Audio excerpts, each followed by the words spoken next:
Sou Yara Kteis, eu vim da Síria, eu tenho 30 anos e trabalho com cinema e teatro, basicamente como atriz. Como é a sua cidade na Síria? É uma cidade no sul da Síria chamada Sueida. É uma cidade bem antiga que durante o período romano era uma cidade muito importante para comércio. E aí posso dizer, uma cidade parecida com Roma, mas mais preta, porque eles usaram as pedras de vulcano que estava lá para construir a cidade. E aí uma cidade muito maravilhosa e todo mundo trabalha com terra mesmo, tipo, com agricultura. A gente faz vinho, araque, a gente planta maçã, azeitona e isso. Por que veio para o Brasil? Eu me formei no Líbano, eu estava morando lá no Líbano, eu morei lá 7 anos e aí no ano que eu estava graduando, eu me graduei, eu conheci uma diretora brasileira chamada Cristiane Jatarri e ela me convidou para fazer um trabalho aqui no Brasil e aí eu decidi ficar, porque era o momento de realmente sair do Líbano, porque estava uma loucura, basicamente para os sírios também. Aí eu estava procurando alguma maneira para sair do Líbano sem ir para a Europa. E aí eu consegui vir para cá, para o Brasil. É isso. Dos debates que tem aqui, tem algum tema que entende que merece ser mais falado entre as pessoas? Eu acho que a gente está num momento que a gente já está falando sobre tudo. Já as coisas estão bem faladas, realmente. Eu acho aqui no Brasil mesmo as coisas que a gente, tipo, eu acho que ainda falta conversar mais sobre isso. A situação de refugiados aqui no Brasil, porque mesmo que o Brasil oferece esse acolhimento para os refugiados aqui, ainda falta muitas coisas que os refugiados precisam aqui, que a gente não fala sobre isso muito, porque a realidade do povo brasileiro já é uma realidade muito difícil, e aí eu acho que ainda não tem muito espaço para olhar para pessoas que são fora do Brasil. E aí eu acho que precisamos falar mais sobre isso, precisamos mais trabalhar para conseguir mais coisas para refugiados aqui no Brasil. É verdade que você foi presa?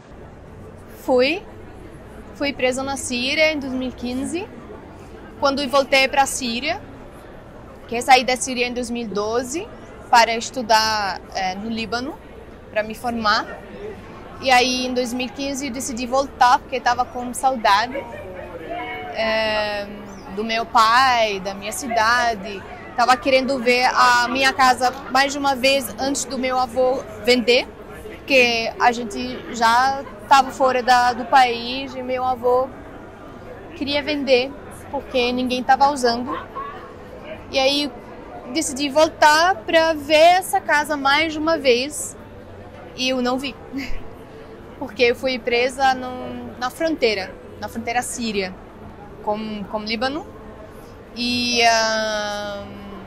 por causa de ativismo, porque eu sou ativista também de direitos humanos. E aí eu fui presa, investigada,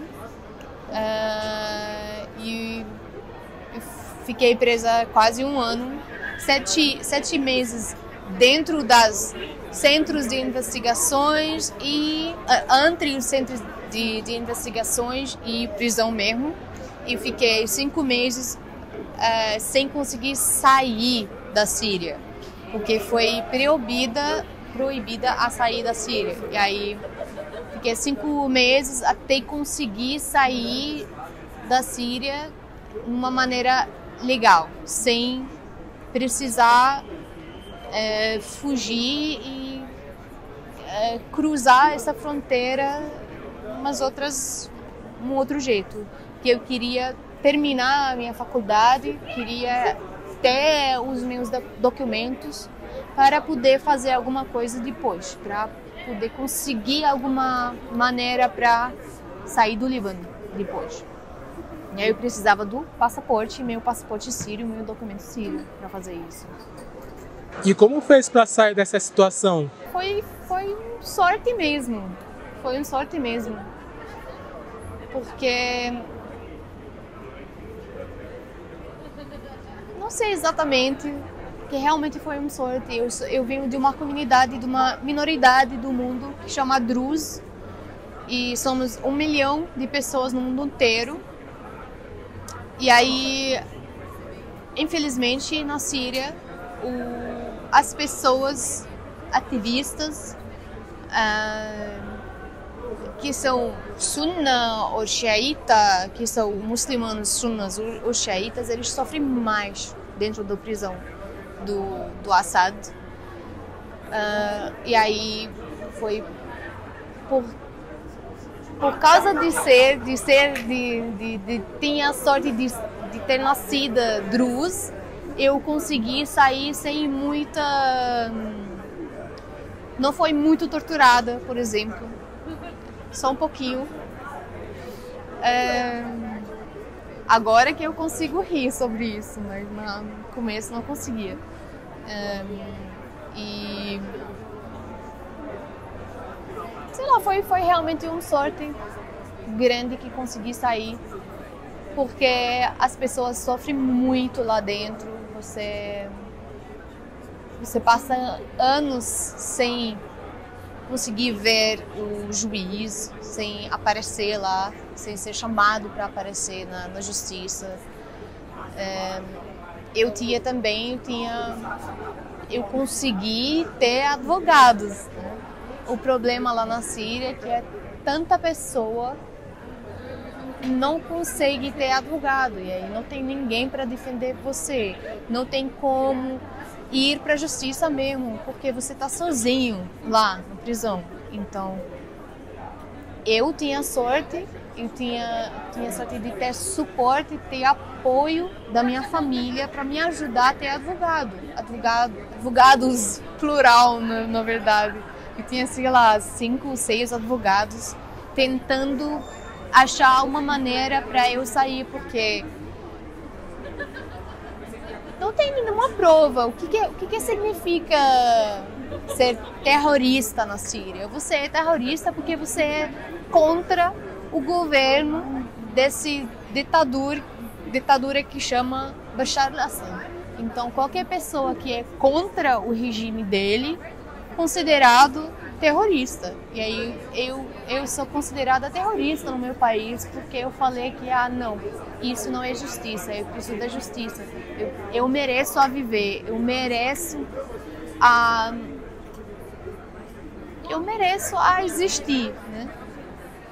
E aí começou a revolta na Síria, começou por falta de freedom of speech, porque lá a gente viveu desde os 63, eu acho que a gente está embaixo do estado da emergência, que significa tudo sob censura, jornalismo, arte, tudo.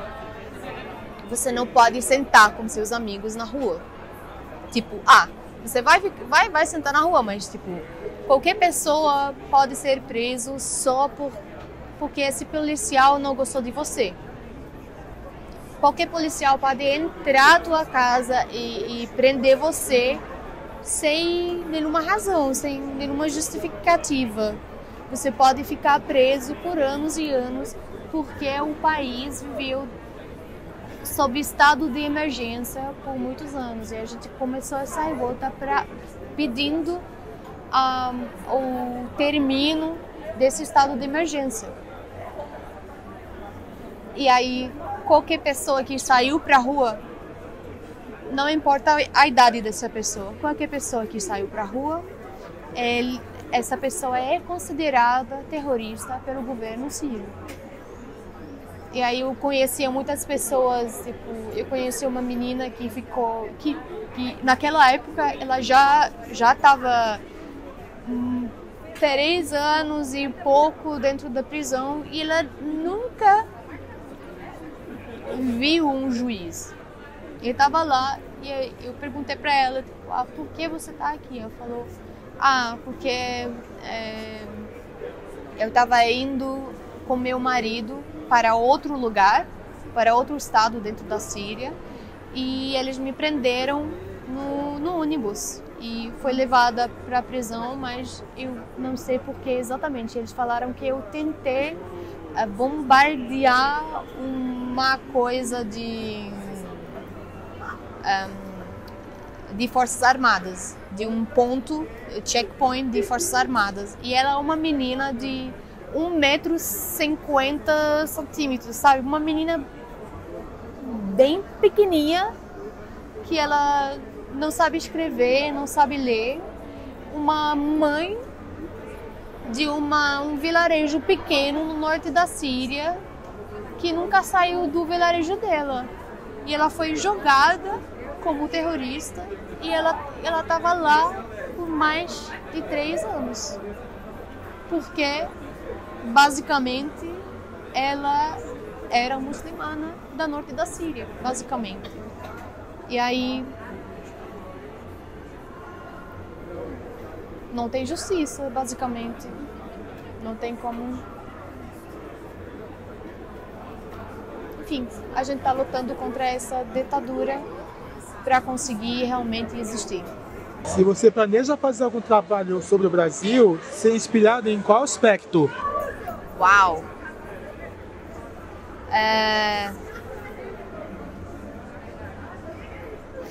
Então, geralmente a minha pesquisa de trabalho é sobre memória, sobre imigração, sobre a importância de comida, alimentos de comida, dentro do aspecto da memória, para conseguir fazer algo novo numa cidade nova, num país novo, como imigrante. E aí, para mim, a primeira coisa que fiquei apaixonada pela comida brasileira, a primeira coisa. E aí, a história da comida brasileira, de onde veio, e toda a relação de comida brasileira com imigrantes que construíram o Brasil e povos indígenas brasileiros que tem esse elemento, né? E como posso me lembrar da minha cidade, da minha terra, usando elementos brasileiros que já existem aqui, porque, por exemplo, é muito difícil comprar alguns alimentos, algumas coisas da comida síria aqui no Brasil. Ou seja, você consegue comprar, mas vai pagar caro. E aí, o que posso usar aqui no Brasil para substituir esses alimentos para fazer parte? Porque eu tô com saudade da casa, né? E acolhimento, vamos dizer, ou fazer parte da sociedade, eu preciso me sentir em casa para poder fazer parte dessa sociedade nova, para integrar numa sociedade nova. E aí ter essa relação com a comida da minha terra e eu conseguir esse ajuste com alimentos brasileiros para me lembrar da minha terra, me ajuda a fazer parte da sociedade. E aí eu acho qualquer coisa que eu vou fazer aqui, qualquer projeto, e vai ser sempre sobre comida, sobre relação entre pessoas, comida, imigrante, comida, terra, para fazer parte aqui. E aí eu acho que é isso. O que sente que o Brasil é especial em relação à Europa? A Europa? Muita coisa. Não vou falar sobre o óbvio, mas para mim eu acho a diversidade da comida brasileira não tem igual. Não tem igual. A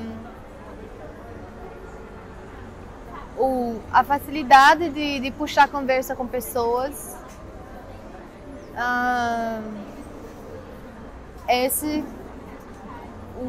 sentir bem esse acolhimento brasileiro muito, muito forte aqui. Eu não me sinto estrangeira aqui. As pessoas perguntam durante a conversa se eu sou estrangeira ou não por causa do sotaque. Porque o meu ainda tem um sotaque forte, que parece sotaque de, sei lá, de alguém, mas as pessoas nunca acham que eu sou árabe. Porque eu não uso hijab, que tem essa relação, por causa da mídia, entre Islã e árabe, que não tem nada a ver, porque o povo árabe é um povo misturado muito. Quase a única coisa que conjunta esse povo árabe é a língua. Mas fora disso, só na Síria, por exemplo, tem 16 comunidades diferentes. E aí a gente só fala árabe, só é a coisa igual. A comida parecida um pouco. Mas, enfim. Nem sei falar, porque a Europa é muito fria. O povo e a terra lá. Eu acho que é o fator de frio, literalmente o frio lá, deixa as pessoas também um pouco frias. E aí eu me sinto longe. E como uma mulher síria, imigrante e tudo, eu nunca sou ou tô, verbo estar, verbo ser, igual de um europeu quando tô na Europa. Ou seja, eu sempre tô legal até eu falo que eu sou da Síria. E aí muda. O assunto da conversa já muda. Porque eu sou branca passa. Que tipo, você me veja e você fala, ela é branca. Mesmo que eu não sou branca. Mas... E aí lá, no momento que eu falo que eu sou árabe, que eu sou síria, já... começa essa relação que então isso significa essas palavras, né? Refugiada menos árabe, terrorista e mais. Mas aqui, por exemplo, quando eu falo que eu sou da Síria, quase sempre a primeira pergunta é: eu amo comida síria. Sabe cozinhar? E aí, só isso, esse fator de puxar a conversa conversando aqui, eu me sinto muito feliz, porque não é aquele preconceito tão forte. Tem preconceito, mas não é por causa de ignorância, quer dizer, é por causa de uns assuntos que a mídia puxa para cá, que deixa relacionar alguns preconceitos com o árabe, né? Com o povo árabe, o povo sírio. E aí, tipo, depois de comida, conversa e tudo, tem a coisa, por que você não usa hijab?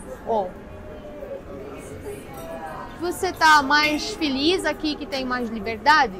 Porque a pessoa acha que lá não tem liberdade, né? Que lá na Síria, por exemplo, você não pode andar de vestido, ou não bebe, não nada.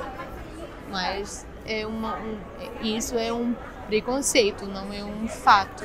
O fato lá é que é um país, um povo misturado que tem de tudo. Se sente mais acolhida no Brasil? Nossa, eu sinto mais acolhida no Brasil, com certeza.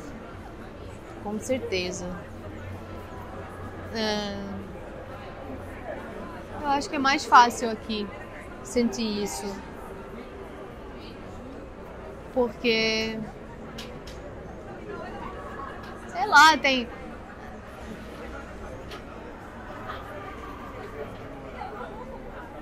Nossa, é muito óbvio, né? É muito óbvio. Eu acho que qualquer pessoa que não é europeu, que passou na Europa alguma vez, pode entender, pode sentir a mesma coisa. E é claro, e vou sentir acolhido mais no Brasil do que a Europa. E a Europa é... Mesmo que eu gosto da Europa, né? Gosto de algumas comidas, gosto de povo, algumas pessoas, eu gosto da história, de tudo isso. Mas eu me sinto tão longe de lá. Eu gosto daqui mais. Eu me sinto muito acolhida. Eu gosto das pessoas aqui. Mesmo a pessoa com mais preconceito do mundo, que tem todo tipo de preconceito, eu gosto mais do que qualquer fronteira europeia. Passar na fronteira lá com meu passaporte sírio é sempre uma saga. Ah, você é da Síria, que pena. Entendeu? Que pena. Que o brasileiro passa também na Europa, essa coisa. Não é uma coisa nova, não é uma coisa bem rara. Mas é.